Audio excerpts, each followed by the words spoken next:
Now that you want to be Nigeria's president, at the same time you are the national chairman of the NRP, on the website of your party, there is a statement both written, and I will quote it. You did say on your the NRP website, you did say that the secret of change is to focus all of your energy not on fighting the old, but on building the new. End of quote. That's what your party put boldly on its website. What do you mean by that? Absolutely, that's exactly what I'm saying. We're not concerned about fighting fires and all of that and blaming people who haven't done something in the past. We're bringing a new vision for Nigeria. And in fact, what we intend to do is to start afresh. When people ask us, what do you want to do differently in this country? I say everything. Everything is what we want to do afresh, you know. So, hey, every aspect and every sector in the economy needs a rejig. And it's very simple. We're focusing on fact and figures, right? I've been on your show before. I've told you the fact that Nigeria is budgeting 9.1 trillion. We should be budgeting 20 trillion. And if you ask me why, I'll say, look, South Africa is budgeting $155 billion. Nigeria is budgeting $25 billion. You know, those are facts and figures. Even things like job creation. I say that even the public sector in Nigeria is employing only 3% of the working populace, when in the UK is 20%, US is 17%.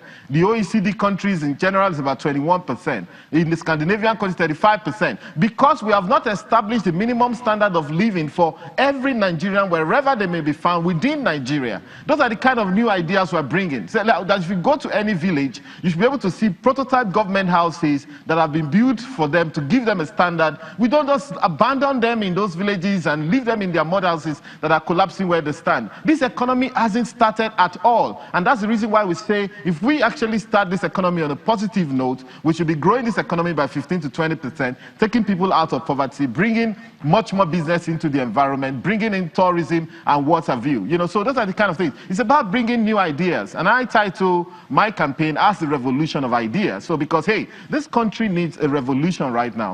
Since we are not going to be doing violence, we have to then actually calibrate our ideas to you know, catalyze that revolution that this country needs. Let me put a question in. You did say that you are the third force, talking about your party. It brings me to the question that why did you not join part of the over 30 political parties that went to the PDP or aligned with the PDP to form the CUPP? Why is your party not part of the coalition? No way. We're still open to coalitions, but we would actually want to join coalitions of the new, not coalitions of the old. Again, in line with that statement that you made, that quotation that you made. I would probably say, when you mentioned that, I was like, God forbid, why would we join PDP? PDP was in government for 16 years. As a matter of fact, I'm telling you, my party is exploring legal means. We're taking them to court, to INEC, as well as PDP and APC, and we're asking for the court to delicense and deregister these two parties called PDP and APC because they are mere contraptions and special purpose vehicles for illegal access to the Commonwealth of Nigeria. The parties have grown big, quote and unquote, because they've had access to take taxpayers' money and be using to fund themselves and also be using to bribe voters. So certainly we will not have anything to do with PDP. But if we see like-minded parties like ours that are fairly new and we see that there's a chance that we can work together, hey, why not if not? You know, so but to a large extent we want to keep it clean and want to keep it real for now. And again,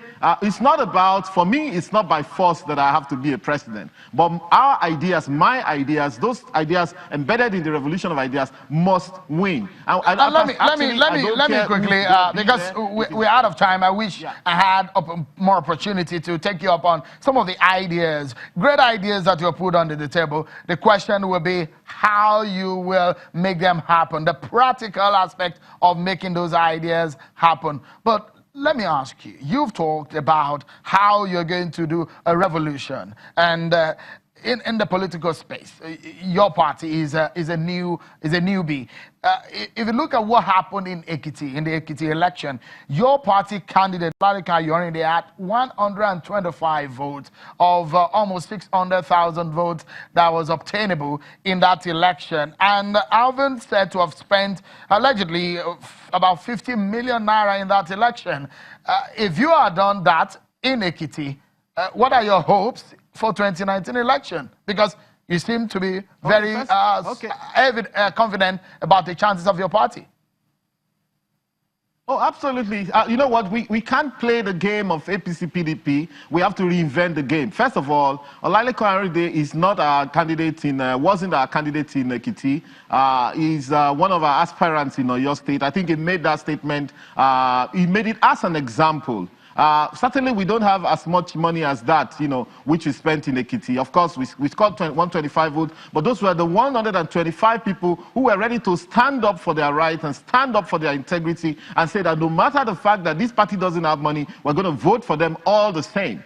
When on that day money was used and deployed, we saw the BBC camera that moved around and saw people being, and we are actually suing for the invalidation of that election. But not only that the APC and PDP should be delicensed for using taxpayers' money to Mr. Fasua, people. I'm afraid we are out of time. It's unfortunate that we don't have as much to talk about, but the little we've been able to speak about today, I wish you the very best. Mr. Tope Fasua is the national chairman of the ANRP and the presidential aspirant of ANRP.